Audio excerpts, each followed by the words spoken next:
बरेली नगर निगम के ward number 80 रबड़ी टोला से Samajwadi party के पार्षद पद के प्रत्याशी मोहम्मद वसीम से हमारे संवाददाता ने मुलाकात कर खास बातचीत की। बातचीत के दौरान सपा से पार्षद पद के प्रत्याशी मोहम्मद वसीम ने बताया कि क्षेत्र का चौमुखी विकास, शिक्षा और स्वास्थ्य के अलावा जलभराव की समस्या का समाधान और सफाई योजना पर विशेष ध्यान एवं क्षेत्र की जनता के लिए सरकारी योजनाओं का लाभ, जिसमें प्रधानमंत्री आवास योजना, आयुष्मान कार्ड योजना, कन्या विवाह अनुदान योजना, राशन कार्ड योजना, विधवा वृद्धावस्था विकलांग पेंशन योजना सहित सरकार की प्रत्येक योजना को अपने वार्ड नंबर 80 रबड़ी टोला के प्रत्येक पात्र व्यक्ति तक पहुंचाना हमारी योजना में शामिल है। वार्ड नंबर 80 से सपा पार्षद पद के प्रत्याशी मोहम्मद वसीम ने बताया कि विशेषकर मौलाना आजाद इंटर कॉलेज के मैदान को सुरक्षित एवं खेल योग बनाने और किसी भी प्रकार के भविष्य में होने वाले निर्माण पर पाबंदी लगाने का पूरा प्रयास किया जाएगा। इसकी जानकारी देते हुए वार्ड नंबर 80 रबड़ी टोला से सपा पार्षद प्रत्याशी मोहम्मद वसीम ने बताया, मेरा नाम मोहम्मद वसीम है। मैं वार्ड नंबर 80 से समाजवादी पार्टी का पार्षद प्रत्याशी हूँ। पार्टी ने मुझ पर आस्था जता करके मुझे साइकिल का निशान दिया है और मेरा जो पिछला रिकॉर्ड है, मैं IVRE के अंदर और इंडिया सेंट्रल जॉइंट काउंसिल का मेंबर रहा हूँ, लगातार पूरे हिंदुस्तान को रिप्रेजेंट किया है। वो तजर्बा और यहाँ के हालात को देख करके मैं इस चुनावी रण क्षेत्र में उतरा हूँ ताकि जनता की सेवा कर सकूँ। वसीम साहब, समाजवादी पार्टी ने आपको पर बहुत भरोसा किया है। एक मौजूदा पार्षद और एक समाजवादी पार्टी के और पार्षद, दो पार्षदों के ऊपर आपको पे भरोसा करके समाजवादी ने आपका सिंबल दिया है वार्ड नंबर 80 से। तो हम ये जानना चाहते हैं कि आप चुनाव में जनता के बीच किन मुद्दों को लेकर जा रहे हैं? देखिए, हमारा मेन मुद्दा जो है वो चहुमुखी विकास है। जैसे स्वास्थ्य को लेकर के, सड़कों को लेकर के, सीवर को लेकर के, पानी को लेकर के, जो जनता के बीच में त्राही मची हुई है। हमें गड्ढों में सड़क ढूंढनी पड़ती है। चहुमुखी विकास के अंदर तमाम चीज़ें, खास तौर से जो हमारा आज़ाद इंटर कॉलेज, जिसको रणनीति के तहत और साजिश के तहत बर्बाद कर दिया गया, जहाँ पर टंकी खड़ी करने के बाद में चारों तरफ मतलब बच्चों के खेल का मैदान बर्बाद हो गया। तमाम तरीके से जो बर्बादी की गई है वो एक साजिश के तहत की गई है। मैं चाहता हूं कि उसको कम से कम फिर से एक बेहतर तरीके से जो है उस फील्ड को फिर से तैयार किया जाए और तैयार करने के बाद में अगले कदम उठाए जाए। साथ ही साथ मेरा एक पर्पज़ ये है, जो मेरा मेन पर्पज़ है वो ये है कि सड़क के अंदर जो हमारी सीवर लाइन है, उस सीवर लाइन को इन्होंने मेन सीवर लाइन से ना जोड़ करके वहीं बंद कर दिया। 40-45 साल पुरानी सीवर लाइन है जो जगह जगह से टूट चुकी है। वहीं से पाइपलाइन चली है पानी की, वो दोनों आपस में समझौता एक्सप्रेस चला है और वो गंदा पानी जो है लोग पीने पर मजबूर हैं। जिसकी वजह से लोगों के अंदर बीमारियां पैदा हो रही हैं और तरह तरह की परेशानियां पैदा हो रही हैं। मेरा मसला ये है कि जो सड़कें हैं, जो कहना चाहिए सीवर लाइन है, 45 साल पुरानी सीवर लाइन को दोबारा कहना चाहिए उसका निर्माण किया जाए। साथ में मेन लाइन तैयार की जाए सिस्टमेटिक वे से। उसके साथ में जो हमारी नालियाँ हैं, उन नालियों का लेवल बहुत ख़राब है। अगर रबड़ी टोला का लेवल हाई है तो सूफी टोला का लेवल डाउन है, कसाई टोले का लेवल और डाउन है। कहना चाहिए जो हमारा एक और क्षेत्र है काजी टोला, उसका भी क्षेत्र डाउन है। तो वो हमारा पानी जो है वो वहीं की वहीं निकलता है और बर्बाद हो जाता है, बढ़ जाता है। मच्छरों की पैदावार हो जाती है, लोग परेशान हैं। और सबसे बड़ी चीज़ एक और भी है, हमारी जो टैक्स की समस्या है।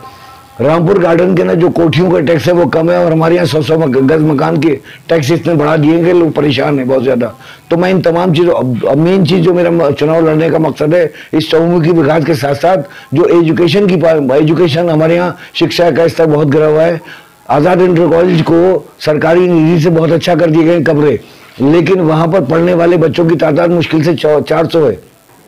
मैं चाहता हूं कि जो हमारा पिछड़ा क्षेत्र है एजुकेशन पॉइंट ऑफ व्यू से घर घर जो है वो एजुकेशन पहुंचे, इसके तहत मैं काम करूंगा। और साथ ही साथ जो हमारा एक राइट टू एजुकेशन एक्ट है, जो कॉन्स्टिट्यूशन के आर्टिकल 21A के अंदर जो समाधान किया गया है कि हर 6 साल से बच्चे को फ्री शिक्षा, और जो 25% कोटा, चाहे वो हार्टमैन हो, बिशप मंडल हो, चाहे वो सेंट फ्रांसिस हो, और तमाम स्कूलों के अंदर जो हमारा कोटा है बच्चों के पढ़ने का, उसके अंदर जनवरी और फरवरी में जो फॉर्म भरे जाते हैं वो सारे बच्चों को जो 6 साल से ऊपर है उनके लिए एजुकेशन के लिए ऑनलाइन अप्लाई करवाना और उनको उस लेवल तक ले जाना कि 8वीं क्लास तक वो फ्री ऑफ कॉस्ट जो है वो एजुकेशन हासिल करें। साथ ही साथ अगला प्रोग्राम मेरा ये है जो हाई स्कूल और इंटर के बच्चे हैं उन बच्चों के लिए एक मोटिवेशनल प्रोग्राम कंडक्ट कराना, और उन लड़कियों को, जैसे मुरादाबाद की एक लड़की है, गरीब परवरती, गरीब परिवार को ताल्लुक रखती थी और इस वक्त उसने केवल स्कॉलरशिप का ऑन बिहाफ पर जो ब्रिटेन में गई और उसके बाद में अमेरिका गई, वहां से लौट कर आई, तो 2017 में उसने 17वीं रैंक 2017 में 17वीं रैंक हासिल करके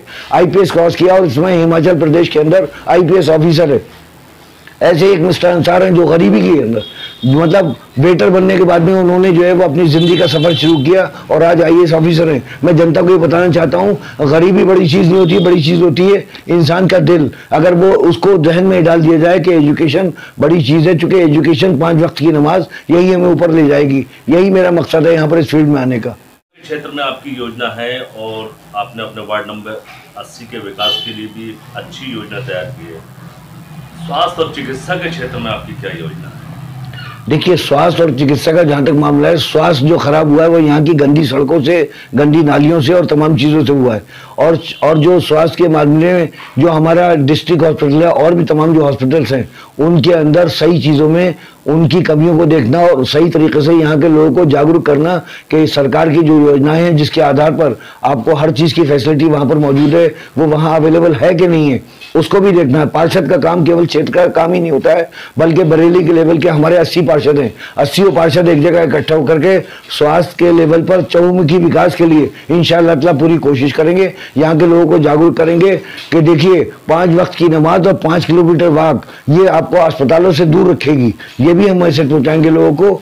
और जो बच्चे हमारे यहाँ कारीगरी में डटे पड़े हैं और जो अच्छा जो उनका एजुकेशन का टाइम था वो वहाँ पर गुर्बत ने उनको कारखानों में लाकर डाल दिया है, तो कोशिश ये करेंगे कारखानों के साथ साथ उनके लिए अलग से कोचिंग की व्यवस्था करवाएं ताकि उन लोगों को एजुकेशन भी हासिल हो सके। और उन माओ और बहनों को जो हमारी कहना चाहिए विधवा बहनें हैं, भाभियां हैं, उनके लिए मैं विधवा पेंशन के लिए जैसे मैंने अभी 5-4 कैंप लगाए थे वोटर आईडी को आधार से लिंक करने के लिए और नए पहचान पत्र बनाने के लिए। उन पहचान पत्रों में मैंने free of cost xerox copy दी थी। रबड़ी टोला और कहना चाहिए सूफी टोला में और नुनियापुर में कैंप लगाए थे। 800-900 रुपये दे करके मैंने बच्चों को रखा था और फ्री उनको जीरोक्स कॉपी दी थी ताकि किसी का पहचान पत्र सभी लोगों का मिल जाए। और तकरीबन 3500 पहचान पत्र मैंने बनवाए। वो इसलिए बनवाए हैं, न मालूम किस वक्त अमित शाह को जो है गुस्सा आ जाए और उनका हेलीकॉप्टर जो है वो आज़ाद इंटर कॉलेज में उतर जाए या त्रिशूल पे उतर जाए, वो कहे एनआरसी एनपीआर लागू हो रहा है, मुझे अपने अपने कार्ड दिखाओ कि तुम यहाँ के नागरिक हो के नहीं है। उसके लिए सबके पास पहचान पत्र जाने शुरू हो गए और इसी लेवल से मैं जो आपका विधवा पेंशन है उसके लिए भी एक कैंप लगाऊंगा, जो ओल्ड एज पेंशन है उसके लिए भी लगाऊंगा, और जो हमारे पास सरकार की योजनाएं जैसे डूडा योजना है 2017 में लागू हुई और डूडा योजना में बहुत गरीब परिवार ऐसे हैं जिनके मकान टूटे हुए हैं, पहले महामारी ने मारा, उसके बाद हालात ने मारा, बेरोजगारी ने मारा। उनके लिए जो सरकार की योजना है उसके पर मैंने काम करना शुरू कर दिया है।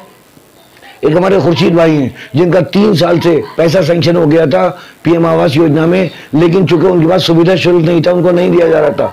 मैंने जो परियोजना अधिकारी हैं उनसे मिल करके उनका 2 किस्तें रिलीज करवाई, 2 लाख रुपया पहुंच चुका है, बड़े खुश हैं। ऐसे ही जो गरीब लोग हैं जो बेचारे अपना मकान बनवाना चाहते हैं उनके लिए योजना, जो उसके साथ ही साथ 10 महिलाओं का एक समूह बना करके एक योजना चलती है वो योजना पहुंचाना, वहां से लोन की व्यवस्था होती है बिना किसी रिश्वत के, बिना किसी सुविधा शुल्क के, अपनी काबिलियत के आधार पर वो पूरा कराना। जैसे मैंने यहाँ के जितने भी काम कराए बिना पार्षद हुए, बिना सभासद हुए, बिना विधायक हुए, मैंने कम से कम 4 नगर निगम के लगवाए हैं। और नगर निगम के लगवाने के बाद में जो टैक्स के अंदर जिन लोगों ने दुकानें सील कर दी थी और गलत तरीके से की थी, जैसे हमारे यहाँ रजाक भाई हैं जिनके तखतिया है, लाल बिल्डिंग के नाम से जाने जाते हैं, उस मकान के अंदर 3 टुकड़े हो चुके हैं, उसके बाद भी तो पूरे मकान का टैक्स उनसे लेना चाहते थे, कॉमर्शियल लेना चाहते थे, जबकि घर है वो उसके अंदर। तो मैंने 1/3 उसको करवा कर उसको रिलीज करवाया और वहाँ कहकर आया था उसके कहना चाहिए उनके अधिकारी से, अगर आपने ये काम नहीं किया तो 1 हफ्ते के अंदर आइदर ट्रांसफर, पोस्टिंग और सस्पेंशन, इसके आदेश ऊपर से करवाऊंगा, ये मेरी जिम्मेदारी है। कुदरत ने मुझे कलम दी है, रात के 1:30 बजे भी आँख खुलती है तो अपना मोबाइल और लैपटॉप ऑन करके अंग्रेजी में 2-4 पेज लगा करके नगर आयुक्त महोदया का भेज देता हूँ, वो उसके ऊपर पूरा काम करती हैं और तमाम काम मेरे शुरू हो जाते हैं। शामली से आइए आप, सड़क जो है वो पानी की लाइन खोद दी गई है मेरी गाड़ी वहां गिर गई, मेरे को चोट आई, 3 महीने में बेड पर रहा। उसके बाद में गाड़ी को भी नुकसान हुआ। नगर को मैंने कहा कि अगर आपका ट्रैक ऑफ रिकॉर्ड अच्छा नहीं होता तो मैं FIR कराता, लेकिन आपका ट्रैक ऑफ रिकॉर्ड अच्छा है, इसलिए इसको भरवाने का इंतजाम कीजिए। उन्होंने आदेश पास किया और वो जल निगम के द्वारा उसके आदेश हो चुके हैं। 2-4 दिन के अंदर वो काम भी शुरू हो जाएगा उन गड्ढों को भरने का। इसी तरीके से तमाम जितने भी जिम्मेदारियां हैं और भी कोई काम है मेरे क्षेत्र के विकास का, इंशाअल्लाह मैं पूरा योगदान करूंगा, क्योंकि मैं पूरे हिंदुस्तान को रिप्रेजेंट किया ICAR में, Indian council of agriculture research में। अब मैं केवल अपने क्षेत्र के बच्चों के लिए यहाँ पर खिदमत के लिए आया हूँ, और मेरी खिदमत का रिजल्ट मेरे रब ने ये दिया है कि मुझे 2 मरतबा डेपुटेशन दिया डायरेक्ट सऊदी अरब का, हर बार में 2 लाख का चेक दिया, 2 हज कराए। तीसरा डेपुटेशन में फॉर्म फॉरवर्ड नहीं हुआ, सीधे मिनिस्ट्री से आदेश आया, you send your application to the ministry, I will see it. वहां से 8वें में मेरा आदेश हुआ और 2003 में मेरा तीसरा हज हो गया, और बस यही मेरा एक इनाम है। और मैं भी जिसका भी जो काम कराता हूँ, बस मेरी फीस कुछ और नहीं है, एक फीस है। मैं भी सुविधा शुल्क लेता हूँ, वो उसका नाम है कि 2 वक्त के लिए 2 नफिल शुक्राने के मस्जिद में जाकर पढ़ लो, यही मेरी खिदमत है, इसके अलावा कोई खिदमत नहीं है। और इंशाअल्लाह मैं अपने क्षेत्र के वासियों से गुजारिश करूंगा कि वहां पर जहां पर आप अपना नुमाइंदा चुनकर बैठते हैं, वहां IAS ऑफिसर बैठते हैं, PCS ऑफिसर बैठते हैं। अगर रूल के हिसाब से अपनी बात को सबमिट करने की क्षमता कोई ना रखता हो, तो अगर तुम्हारा छोटा भाई रखता हो तो आप मुझे वोट दीजिएगा। आपका वोट इंशाअल्लाह 5 साल तक भारी पड़ेगा नगर निगम के अंदर, ऐसा मेरा वादा है।